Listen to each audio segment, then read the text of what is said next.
The State Department is now calling for an immediate yet durable ceasefire in Gaza, which seems to be a new wrinkle, the use of the term immediate here. Is the United States trying to send a signal to the Israelis to start wrapping things up? And given the level of civilian casualties that are beginning to develop, including the deaths of 40 Palestinians at a UN school in Gaza today, are the Israelis being as cautious as the U.S. has been urging them to be? Well, I don't think that calling for that the word immediate actually signals anything different than what we said yesterday. We want to get to a durable and lasting ceasefire as soon as possible, and if that is immediate, then we would certainly welcome that. There's three elements to what we're looking for. We want the rocket attacks from Hamas into Israel to stop. We want the smuggling to stop. This is in regards to the tunnels, and we want to return to the open border crossing in the way that we had from the 2005 access agreement. Those are the three things that we would like to get to in a ceasefire, and that's what Secretary Rice will be working towards today.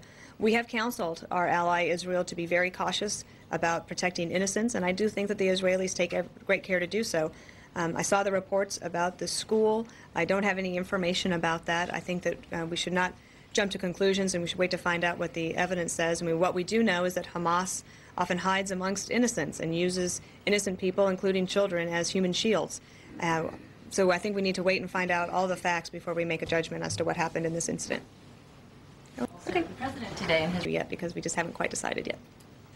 And Gina, you said that the White House has counseled the Israelis to be cautious. Do you think that they are being cautious, and is the White House satisfied with the level of aid that is coming to the civilians in the area?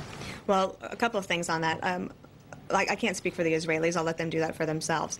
We are obviously very concerned about the humanitarian situation, which is why we have provided, I think, over $85 million through the United Nations so that aid could get into Gaza.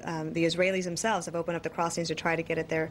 It's a very densely populated area. It's obviously very troubled, and there's a lot of innocent people who have been affected negatively. And we've always counseled that the protection of innocents is of utmost importance. And I do think that the Israelis take every precaution that they possibly can, but I'll let them speak for themselves. Did you have a second question? No.